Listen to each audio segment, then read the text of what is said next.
Good afternoon, ladies. It's Karen from Western New York Christian Women's Fellowship again.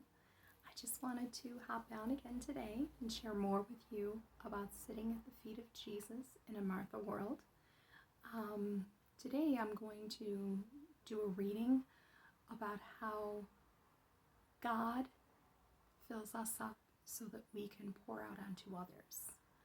I'll speak more about this after I read the passage in the Bible that I read yesterday, Luke 10:38-42, and after I do the other reading that I will share with you. Luke 10:38-42.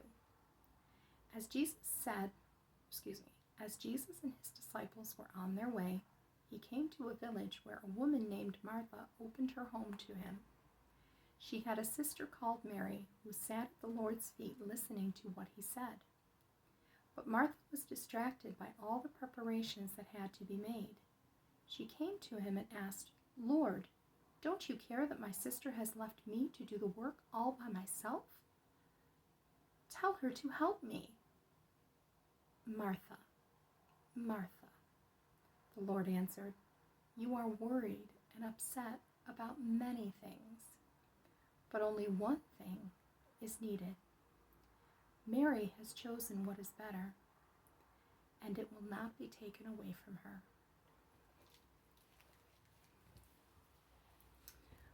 The reading that I'm going to share with you, again, is from Having a Mary Heart in a Martha World by Joanna Weaver. This is on pages 9 to 10, and it is entitled First Things First. This goes along with the photo of the reading, a different reading that I shared with you yesterday from a women's devotional Bible that I have. The living room intimacy Mary enjoyed with Jesus will never come out of the busyness of Martha's kitchen. Busyness by itself breeds distraction. Luke 10:38 shows us a woman with the gift of hospitality. Martha opened her home to Jesus, but that doesn't automatically mean that she opened her heart too. In her eagerness to serve Jesus, she almost missed the opportunity to know Jesus. Luke tells us that Martha was distracted by all the preparations that had to be made. Key word, had. In Martha's mind, nothing less than the very best would do. She had to go all out for Jesus. We can get caught up in the same performance trap, feeling as though we must prove our love for God by doing great things for Him. If you think about it, sometimes we're like that in our personal lives too. We can think that we have to go all out for everyone around us, our family, our friends, and we can go too far sometimes in trying to be all that we can be for them. So we rush past the intimacy of the living room to get busy for Him in the kitchen, implementing great ministries and wonderful projects, all in an effort to spread the good news. We do all our works in His name. We call Him Lord, Lord, but in the end, will He know us? Will we know Him? The kingdom of God, you see, is a paradox. While the world applauds achievement, God desires companionship and relationship. The world clamors, "Do more, be all that you can be." But our Father whispers, "Be still and know that I am God." He isn't looking as much for workers as He is looking for sons and daughters, a people to pour His life into. Because we are His children, kitchen service will be the natural result of living room intimacy with God. Like Jesus, we must be about our Father's business. The closer we draw to the heart of the Father, the more we see His heart for the world. And so we serve, we minister, and we love, knowing that when we do it to the least of these, we have done it unto Christ. When we put work before worship, we put the cart before the horse. The cart is important, so is the horse. But the horse must come first, or we end up pulling the cart ourselves. Frustrated and weary, we can nearly break under the pressure of service, for there is always something that needs to be done. When we first spend time in His presence, when we take time to hear His voice, God provides the horsepower we need to pull the heaviest load. He saddles up grace and invites us to take a ride. I'm going to read that passage one more time. Really think about it. When we put work before worship, we put the cart before the horse. The cart is important. So is the horse. But the horse must come first, or we end up pulling the cart ourselves. Frustrated and weary, we can nearly break under the pressure of service, for there is always something that needs to be done. When we first spend time in His presence, when we take time to hear His voice, God provides the horsepower we need to pull the heaviest load. He saddles up grace and invites us to take a ride. There's a verse in the Bible, I don't have, exactly where it's located in the Bible memorized, but it says, "Come unto me, all ye who are weary and heavy laden, and I will give you rest." We need that rest. We need to sit at Jesus' feet and have that rest in Him. We need to pour out on Him so that He can pour into us, so that He can give us the horsepower, as the book mentions, that we need to be better for ourselves, to take care of ourselves better, to care for those around us, our friends and family, to work in ministry. If we are running it empty, it's not good for us spiritually or physically, and it's not good for those around us. I know this was a difficult lesson for me to learn. When I was younger and raising my 4 children, I was heavily involved in ministry, much more than I should have been. I loved my children. I was there for them, don't get me wrong. But I was involved in 3 or 4 different ministries, like all the time. And, I thought I was doing the right thing. I kind of looked at it as, I don't have a lot of money, so I'm serving to make up for the fact that I can't give a big tithe. And I realize now that I had a works mentality.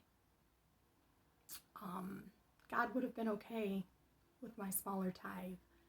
I didn't have to be involved in all of those ministries. Don't get me wrong, I enjoyed it. I loved it. But in the end, I became spiritually and physically depleted. I wasn't the best mom or friend I could have been. I found myself sometimes snapping at my children because I was so worn out. It wasn't their fault. It was mine because I chose to do those things. I can also relate it to something that happened recently. I recently started having my children over again for visits and meals and things like that. It's been a while since I've done that. I lived with family for a year, and then I was in a small apartment before moving to this new one, and it was very small. I couldn't fit people in my kitchen to have a meal in my kitchen. And I invited my children over here for the first time. And I decided to have this elaborate meal. I have no idea why. I guess it had been so long. I wanted to spoil them. I wanted to wow them.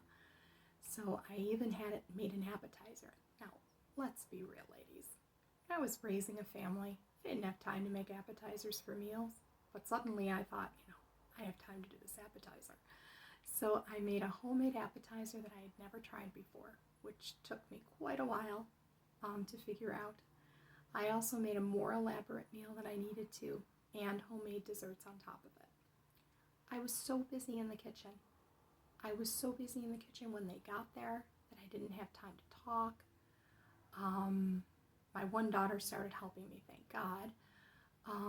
But, I kind of felt bad for her too, because she's the one who's, running around at home, taking care of everything, and her fiance. And he's busy too with the things that he does on his own. And I felt bad because I had to ask for so much help. When I just invited her over to just be with me, to just lay back, sit back, and enjoy. And more recently, I hosted a much simpler dinner. I was able to prepare a lot of it beforehand. The only thing that I had to, it was tacos.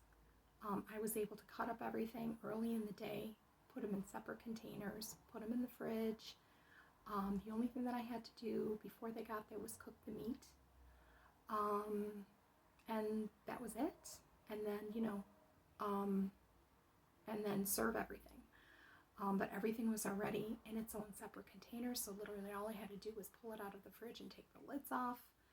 I had asked one of my children if they could bring a dessert to make it a little easier, and it was wonderful.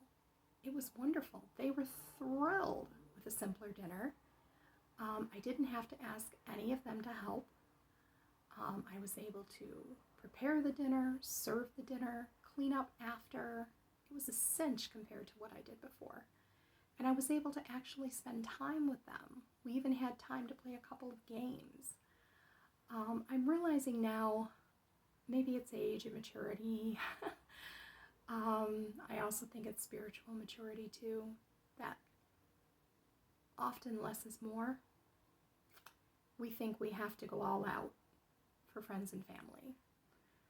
We think that we have to wow them, and we have to spoil them, and we have to do all this. And I'm not saying that, wanting to love on people and wanting to give is wrong.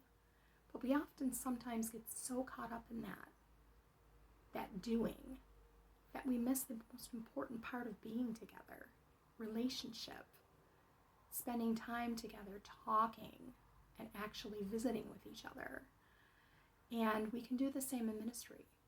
We can spend so much time with the doing that we fail to really have intimacy with God.